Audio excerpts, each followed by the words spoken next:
Good afternoon, everybody.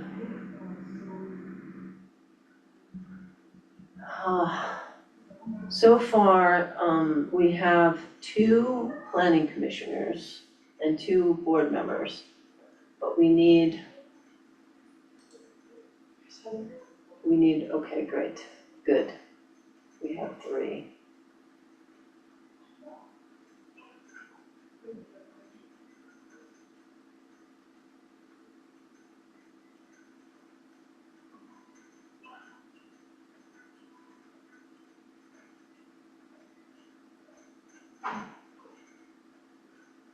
See, Joey and David and Heather, if you guys could come on screen and, perfect.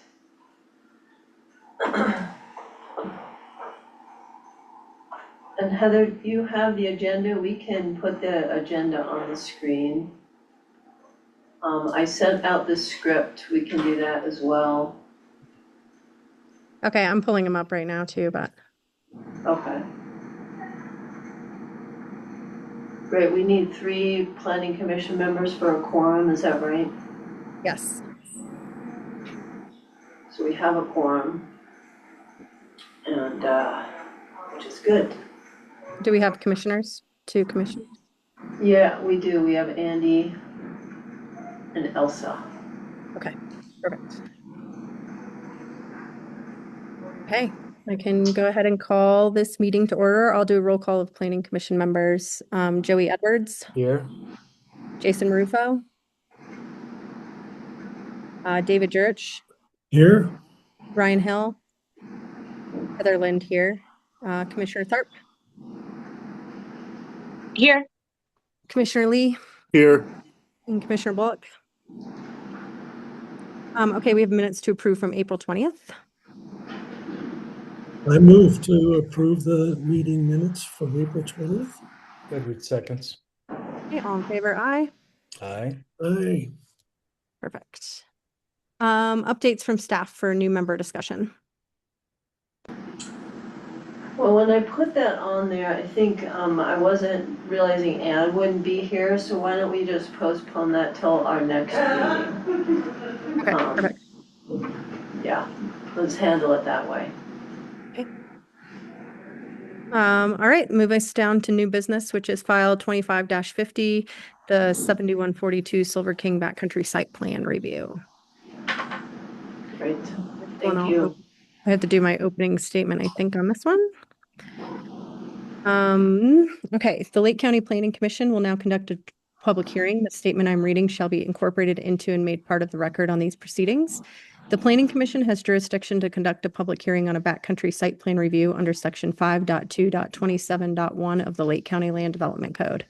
The purpose of this hearing is to consider whether the proposed site plan should be approved. In considering that matter, the Commission will address the approval criteria set forth in section 5.2.27.1.d of the Lake County Land Development Code. The procedure to be followed in this hearing will be 1, members of the commission will disclose any ex parte communications. 2, county staff will make their initial presentation. 3, the applicant may then make their presentation. 4, after that, any other persons either supporting or opposing the application may present their evidence. 5, supporting and opposing witnesses may be questioned by the commission. Once questioning is concluded, no further questioning is permitted unless granted by the chair. And 6, the applicant may then present any rebuttal evidence. The parties and witnesses are asked not to submit redundant, irrelevant, or cumulative evidence. If someone has already made the point that you wish to make, please simply say so. The chair will also require that all comments be made to the Planning Commission and that there be no dialogue between the applicant and members of the audience. At the conclusion of the evidentiary portion of the hearing, the chair will entertain a motion to close the evidentiary portion of the hearing, and the commission will discuss and weigh the evidence. Then there will be a motion to close the discussion phase of the joint public hearing. The chair of the Planning Commission will entertain a motion on the application. The motion may take the form of one of the following recommendations. 1, approve the application with no conditions. 2, approve the application with recommended conditions. 3, approve the application with newly identified conditions. Or 4, deny the application. The planning director shall make a record of any substantial discussion on the motion and include that in the record with the decision of the commission. Are there any objections to the jurisdiction of the commission or to the form or substance of these proceedings? Okay, hearing none, I will now ask each planning commission member if you've had any ex parte communications to disclose, and if so, to please do so now. Joey Edwards, None. Jason Marufo. I don't think he's here, sorry. David Jurich None. and Heather Lynn Nunn. Okay, staff, you can go ahead and start your presentation. All right, thank you. Yeah, we're sitting in the room without y'all. It's kind of lonely in here this afternoon, but I appreciate you making time.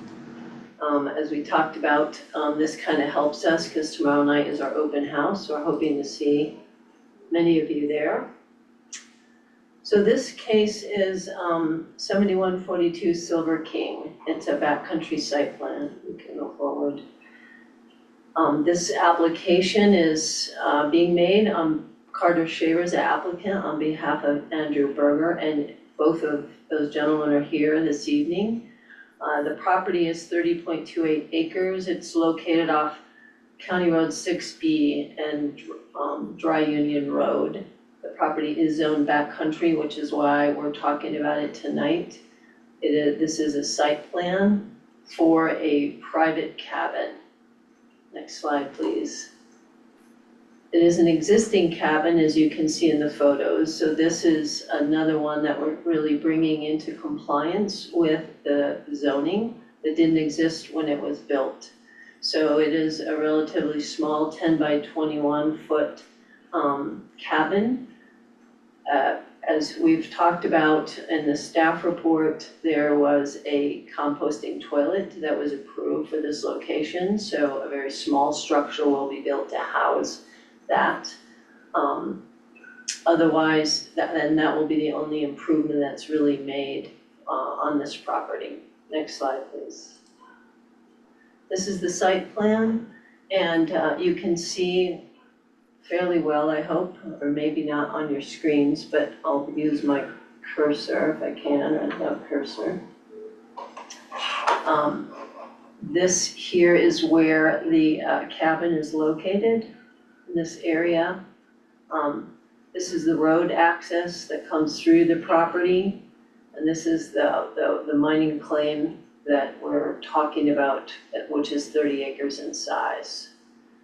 So there is a solar system that's associated with this that provides the electrical power. Water is carried in, and the propane for their stove is also carried in and out as part of what they use for cooking on this site. And they talked about the approval by the Board of Health for the septic system. Next slide. Let's see, how do we move forward?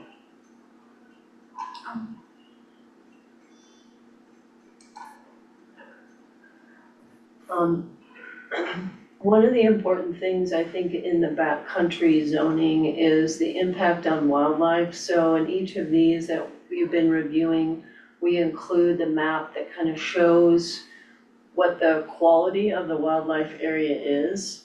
And we did get comments from CPW. There's a little bit of confusion about the fact that there are existing improvements and very minimal additional improvement is being done on the property.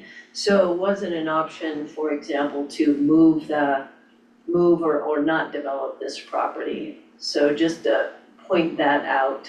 It is a migratory path for lots of wildlife, as you can imagine, in this area. And so we do have a condition of approval, and I know Carter, you were asking a little bit about that because there isn't, when we talk about one of the conditions of approval is to comply with CPW's recommendations. And in a situation like this where we have an existing structure, it's largely about awareness that this is a very sensitive environment that is being occupied. It is not new. I know that they've owned this for quite some time, and so it's really a level of awareness, I think, and being sensitive to how they occupy the site. So I just wanted to point that out as part of this particular issue for it. The other issue that we know is really important is the wildfire mitigation. We have some standard practices, I would call them, that are part of many of the reviews that we see, and I think we're really trying to kind of streamline that and make those more standard. But these are the ones that the fire department has issued, which are really practical solutions for how to minimize any fire potential that could happen with occupying this structure. So you can see that there are several recommendations that we have included also as a condition of approval. So the approval criteria require that it be consistent with the comp plan, which we believe this is. Our backcountry zoning very much speaks to that rural and remote area. The code requirements for this have been met, along with the submittal requirements. We believe that a small private cabin in this location is appropriate for the backcountry zoning. And as you can see, possibly on that site plan, there was a shaft. It is significantly a good distance from where this cabin is. It's obviously not a new condition, but not one that there are any concerns about. So with that, we're making a favorable recommendation with 7 conditions of approval. Again, a lot of these will look familiar to you. What we're talking about is the acknowledgement here that particularly the septic variance was approved for the 180 days throughout the year, which is the length of time that this cabin can be occupied.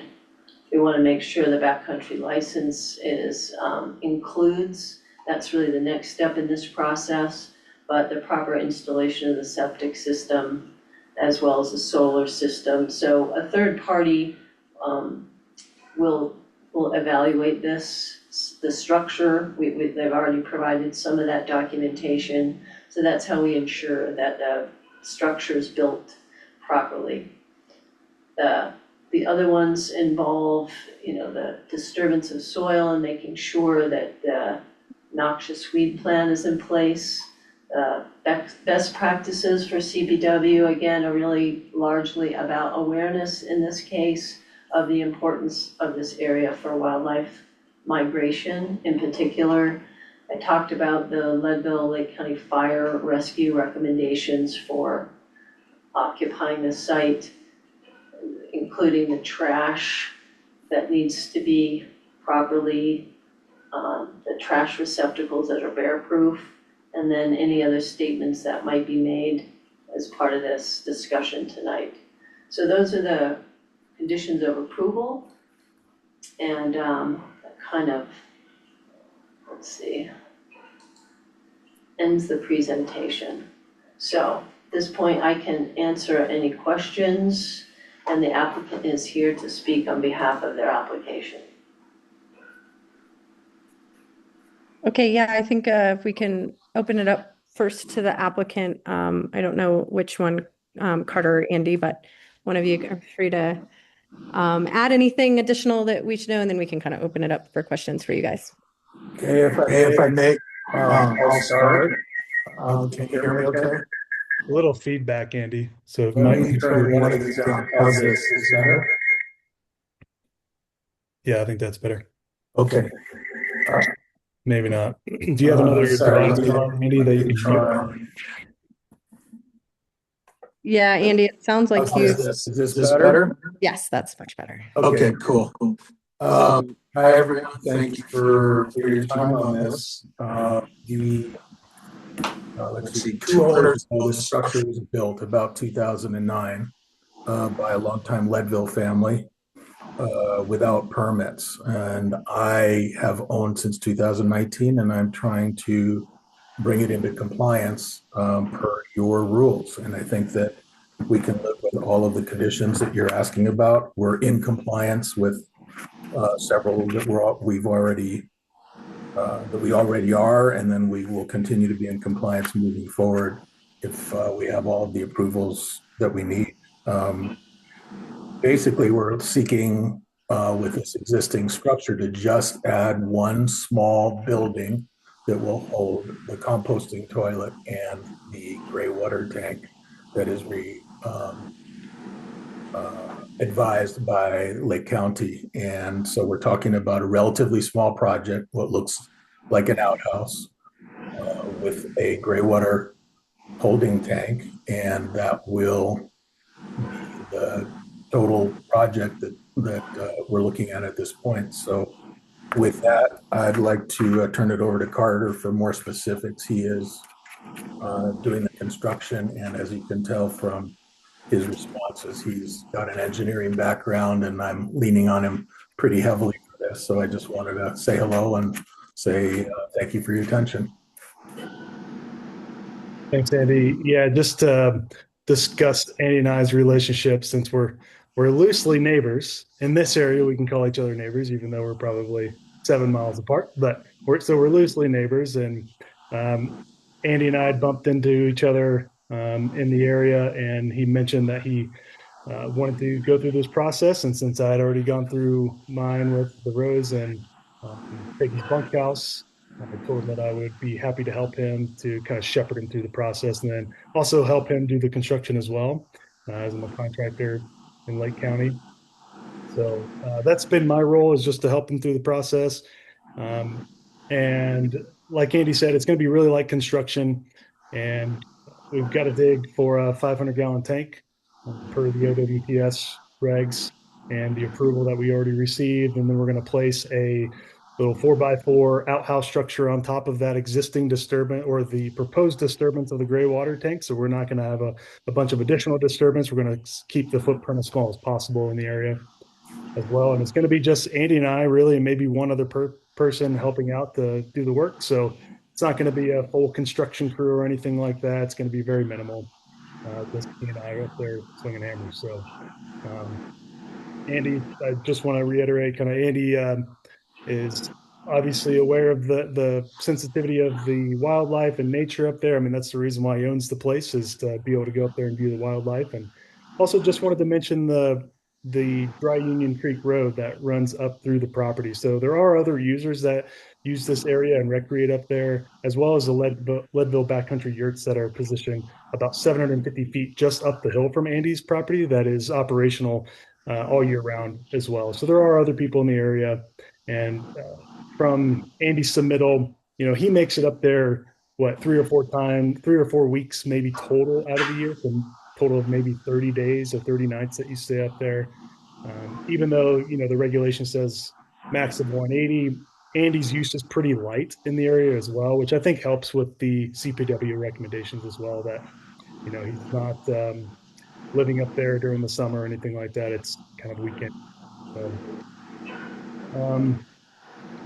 let's see, just to reiterate as well, like the intent is to bring this into compliance, and the activity is really just going to center around that, right? Just getting the OWTS installed, and so that way Andy can utilize the property legally.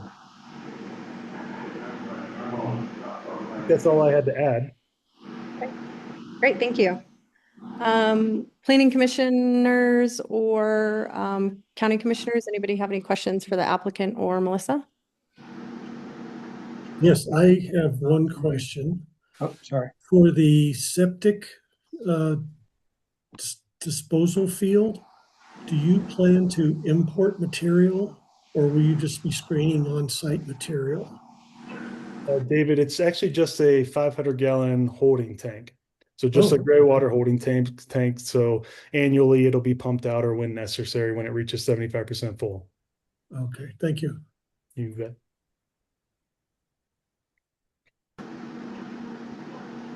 Any other questions?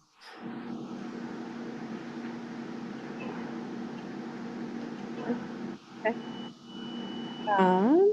I don't have any questions. I think it looks reasonable, and thank you for working to put it get it in its right standing. Go ahead, Andy. Just one quick question. With some of the other holding tanks, we've seen people have a sensor in place that will let them know when it nears 75%. Will that be the situation here as well? Yes, sir. Okay, thank you.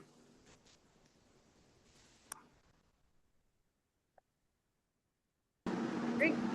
Yeah, Heather, I see this as a quite straightforward application. significant issues or potential impacts. Agreed. No, I think it's just bringing into compliance with what we want the backcountry to have. So I think it's great.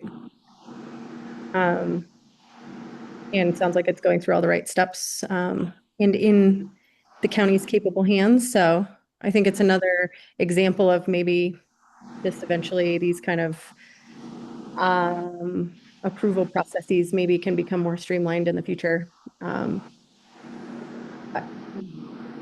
appreciate you guys, Andy and Carter, for working to get it going. So yeah, if there's no other questions, we can take a motion to close the public hearing portion unless anybody has anything else they want to add. I'm sorry, public, I guess we do we have anybody from the public on here?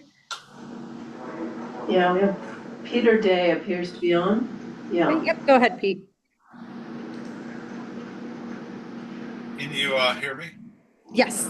Yeah, I just had one question. I wasn't able to access the file. I got blocked by Google, so this may have been mentioned, but are there any restrictions for outdoor fire pits, considering that water is being brought in?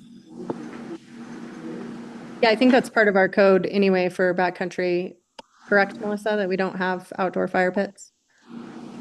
I think my understanding is those need to be they have a metal lining around them, are the ones that I have seen. Yeah, I think I think the code, and Carter, you probably know. I think the codes for backcountry says it has to be similar to Forest Service approved fire rings, and then it can only happen while there's not fire bans. Correct. Yeah, that's my understanding. Yeah. Elsa? Thanks. I did. It was in the staff report specifically from, maybe not the staff report, but specifically the Lake County Fire and Rescue did know that there was a fire pan on the site and that it wouldn't be allowed to be used. Like you couldn't burn slash. They listed all the things that couldn't be done with it. So I do think it was comprehensive when it comes to the fire use, Pete.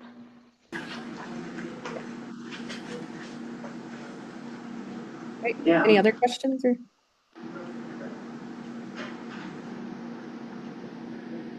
Applicant, any other things you guys want to? David, I see you unmuted. Do you have any? I don't have anything more to add unless there's some big hiccup here. I think you can see that it's a relatively small project and there's not going to be a lot of disturbance because we are at 11,600 feet. We have some limitations on our construction window, so we're hoping to get up there as soon as we can, which is not yet with construction materials. The road's not passable yet. When it becomes so, we'll get up there, get this done in a couple week window, and we'll be set. Great. All right. Well, with that, I will entertain a motion to close the public hearing. Edwards moved to close the public hearing. My second. Okay, all in favor? Aye. Aye. Aye. Okay.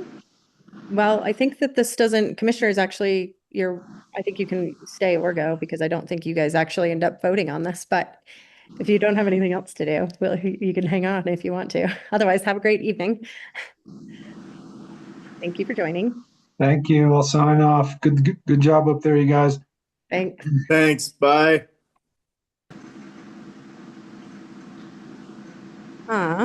Do either of you have it pulled up where you could make a motion? I'm ready. Go for it. The way you wish to. Okay. I move that the Planning Commission conditionally approve file number 25-50 at 7142 Silver King Backcountry Site Plan Review pursuant to the standards of section 5.2.27.1 Site Plan Review, and further find that the approval criteria pursuant to the Lake County Land Development Code, section 5.2.27.1D, have been met as evidenced in that staff report dated April 27th, 2026 for file number 25-50 and is conditioned as follows. 1, The occupancy of the structures is limited to the terms of the septic variance of 180 days per year.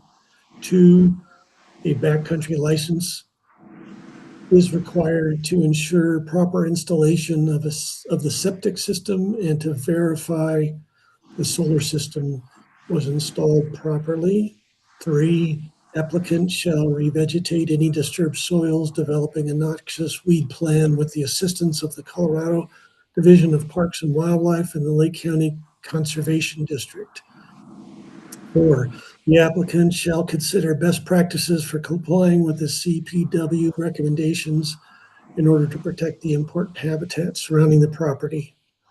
5, the applicant shall comply with all recommendations and requirements of Leadville Lake County Fire Rescue, including removal of the propane tank for cooking when the cabin is not in use. 6, there shall be facilities for trash collected either inside the cabin or any outdoor trash receptacles shall be bear proof. 7, all statements and representations made by the applicant through the application and hearing shall be binding and considered as conditions of approval. Edward And seconds.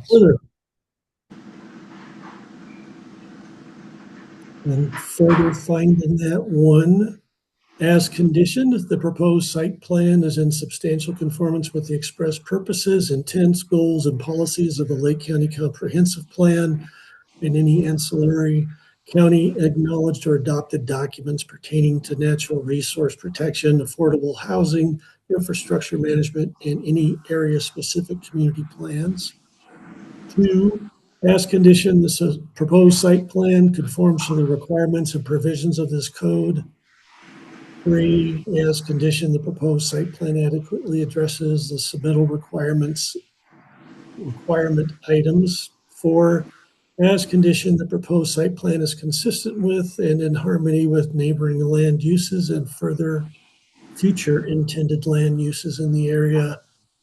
5, as conditioned, any potential man-made or natural hazards have or will be adequately mitigated. Great, thank you. Now we can second, Joey. Now I'll second. All right, any discussion on the motion?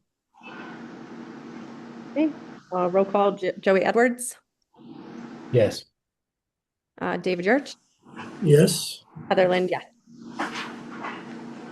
Motion passes, and like I said, I don't think this goes to the commissioners, so I think it just, you can move forward from here. So thank you again for looking that forward. Thank you, applicants, for keeping that simple. Thanks, folks. We try sometimes. And then Melissa, tomorrow night for all of us, we need to show up a little bit early.